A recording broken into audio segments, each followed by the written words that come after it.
আসসালামু আলাইকুম। তো আমরা এ পর্যায়ে অটো ম্যানুয়াল মেশিন আমাদের আপডেট মডেলের যে মেশিনটি আছে আপনার সেটআপ সংক্রান্ত সংক্ষিপ্ত একটু ভিডিও দেব। তো দেখেন আপনারা শুরু থেকে কিন্তু ওয়্যারের যে রোলটা আছে একদম নিচে রাখবেন, যে টেবিলের উপর মেশিন রাখবেন সেই মেশিনের পিছনে কিন্তু এই অংশটা থাকবে, এই যে ওয়াশার, এই ওয়াশারের সোজা কিন্তু রোলটা একদম নিচে রাখবেন, এই দেখেন নিচে। এরপরে ওখান থেকে ওয়্যারটা উঠাবেন, উঠাই সর্বপ্রথম আপনি এই বুইটা ঢুকাবেন, আগে ওয়াশারের ভিতরে দেবেন না, এই বুইটা ঢুকাবেন। বুইটা ঢোকাবার পরে এখানটা তামার পাইপ আছে শেপে, চিকন তামার পাইপ, এই তামার পাইপ দিয়ে তারটা ঢুকাই দেওয়ার পরে আপনি এই মাথা দিয়ে বের করে নিয়ে আসবেন, এই যে এই মাথা দিয়ে বের করবেন। এই মাথা দিয়ে বের করার পরে এই বুইটা ঢুকাবেন, এই বুইটা ঢুকাবেন। এরপরে এই যে 2 এসএস পাইপ আছে, এই 2 এসএস পাইপের মাঝখান দিয়ে ঢুকাই আপনি আর্মিসারের সাথে আটকে রাখবেন।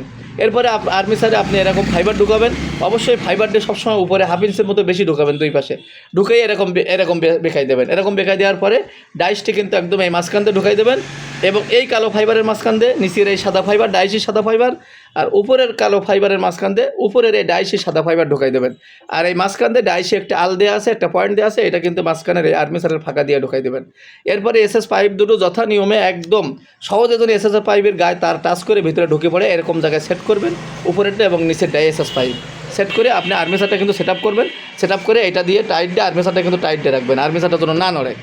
এরপরে আপনি আর্মিসার এবং ডাইসটা কিন্তু অবশ্যই শেপের সোজা সোজা রাখবেন। এই যে মাস্টার ডাইসটা সেট আপের বিষয়ে কিছু কথা বলবো। তো দেখেন এই মাস্টার ডাইসটা কিন্তু একটা ডাইস দিয়ে আপনি সব সাইজের কয়েল বাদে করতে পারবেন। আমাদের এখানে 48 ইঞ্চি, 36 ইঞ্চি এবং 56 ইঞ্চি ফ্যান বাংলাদেশে পাওয়া যায় অ্যাভেলেবেল। তো সব সাইজের ফ্যান কিন্তু আপনি এই ডাইস দিয়ে বাদে করতে পারবেন ইনশাল্লাহ।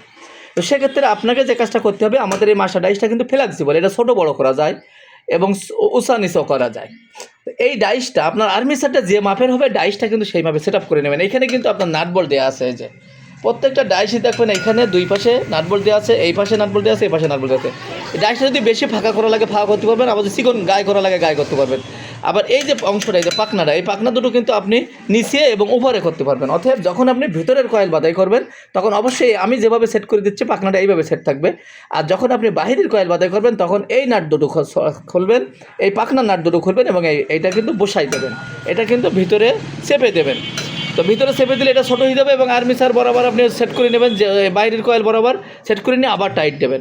এবং এই সাদা ফাইবার দুটো কিন্তু পিছাই নেবেন, এই সাদা ফাইবার দুটো কিন্তু পিছানোর জন্য ঘাট করা আছে উপরে এবং নিচে, পিছাই নিয়ে একদম এই ডাইসের এই ঘাস বরাবর যেভাবে আছে এইভাবে কিন্তু রাখবেন পিছন সাইডে।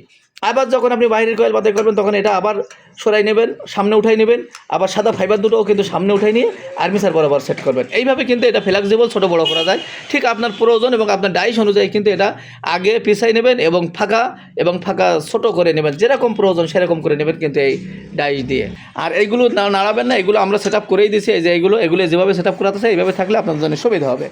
এরপরে আপনি এইখানে তারটা এবার ওয়াশারের ভিতরে ঢুকাবেন, ঢুকাই আপনি এটা টাইট দেবেন, এটা বেশ টাইট দেবেন। এটা যত সুন্দরভাবে টাইট দিতে পারবেন, যত ভালো টাইট দিতে পারবেন তত সুন্দর কিন্তু পেস হবে আপনার।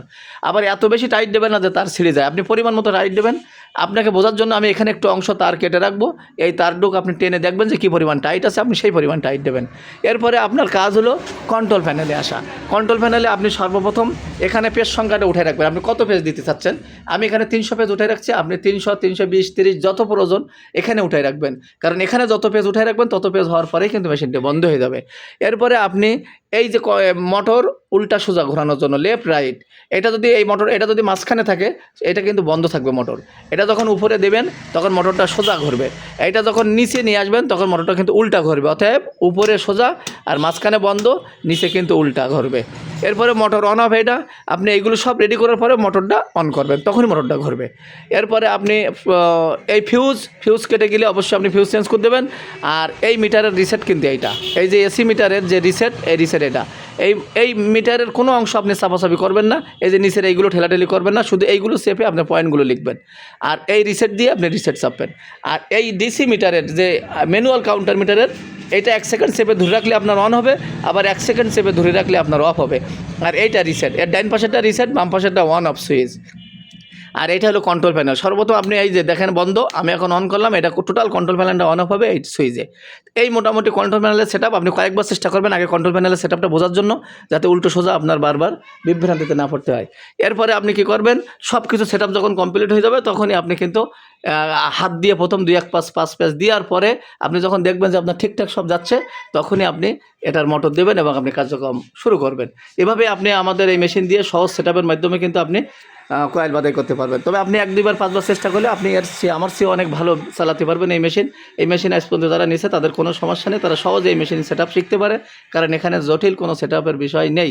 তো এই ছিল মোটামুটি। যাদের আরও এই বিষয়ে আরও জানার প্রয়োজন থাকবে তারা অবশ্যই আমাদের হোয়াটসঅ্যাপ নম্বরে যোগাযোগ করবেন। এছাড়া আমাদের ইউটিউব চ্যানেলে এই বিষয়ের উপর অসংখ্য ভিডিও দেওয়া আছে, আপনারা দেখে নেবেন এবং সেখান থেকেও আপনারা শেখার চেষ্টা করবেন। আসসালামু আলাইকুম।